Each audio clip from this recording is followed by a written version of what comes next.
Another olive ridley turtle visited the Morjim shore early Thursday morning and laid 91 eggs, which have been protected at the Turtle Rehabilitation Center.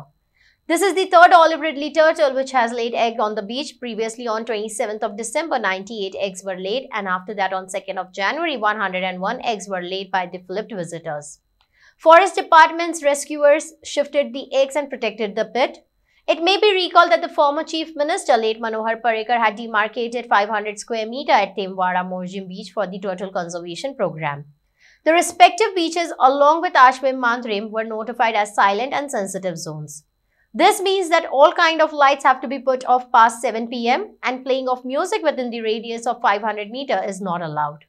Ironically, the respective beaches have become one of the noisiest beaches in Goa on account of the loud music parties organized in the area. Big Tycoon brings to you settlement plot at Dargal near Mopa Airport. Price starts from 15,000 rupees per square meter. सध्या आम्ही तेमवाडा मुर्जी या समुद्र किनारी भागात आहोत आणि या ठिकाणी मागच्या 1997 सालापासून ते आजपर्यंत या ठिकाणी यशस्वीपणे कासव संवर्धन मोहीम राबवली जाते आणि ही मोहीम यशस्वी करत असताना जे स्थानिक सॅग व्यावसायिक आहेत, पर्यटनाशी जे निगडित आहेत आणि मुर्जी जे पर्यावरण प्रेमी आहे त्यांचाही मोठ्या प्रमाणात अशा मोहिमेला पाठिंबा मिळत असतो। मावळत्या वर्षाला 27 तारीखला एक सागरी कासवाने या ठिकाणी येऊन 98 अंडी घातली होती आणि नूतन वर्षात अर्थात नवीन वर्षात येऊन 2 तारीखला 2 सागरी कासवाने या ठिकाणी अंडी घातलेली आहे। एका सागरी कासवाने 101 अंडी तर दुसऱ्या सागरी कासवाने 91 अंडी घातलेली आहे। एकूण एकाच दिवशी 192 अंडी या ठिकाणी सुरक्षित ठेवण्याचं काम वन्य विभागाचे कर्मचारी या ठिकाणी 24 तास पहारा देऊन ठेवत असतात। कासव संवर्धन मोहीम यशस्वी करण्यासाठी ज्यांचं योगदान आहे ते सरकारी अधिकारी, कर्मचारी, वन्य विभाग कर्मचारी, स्थानिक पंचायती, स्थानिक नागरिक, पर्यावरण प्रेमी यांचाही सिंहाचा वाटा आहे। सरकारने ही मोहीम याही पुढे यशस्वी करत असताना या भागात पर्यटन व्यवसाय हा मोठ्या प्रमाणात विस्तारित होत असल्याचं चित्र दिसून येते, परंतु काही कारणास्तव या ठिकाणी पर्यटकांची संख्या मोठ्या प्रमाणात घटलेली आहे। हे चित्र ज्यावेळी आपण या किनारी भागात भेट देऊन येतो त्यावेळी असा प्रश्न निर्माण होतो, आधी जगावं कासव की आधी जगावं मनुष्य, आणि मग वेगवेगळ्या प्रतिक्रिया आपल्याला या भागातून ऐकायला येतात।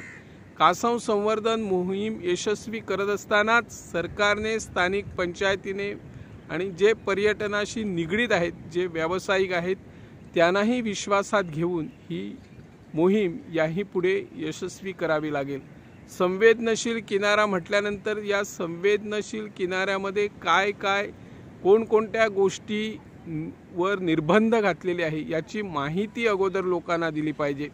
संवेदनशील किनारा ज्या अर्थी जाहीर केला जातो त्यावेळी कोणकोणत्या गोष्टी या ठिकाणी निर्बंध आहेत, कोणते प्रकारचे उपाय योजना करावी लागेल, त्याची अंमलबजावणी कशी करावी लागेल, स्थानिक जे सॅग व्यावसायिक आहेत, टुरिझमाशी जे निगडित आहेत आणि हे सॅग व्यावसायिक म्हणा की जे आपले रेस्ट हाऊस, जे वेगवेगळे उद्योग आहेत त्या उद्योगामार्फत हजारो बेरोजगार युवकांना या ठिकाणी रोजगाराच्या संधी मिळत असतात। त्यामुळे हे व्यावसायिक देखील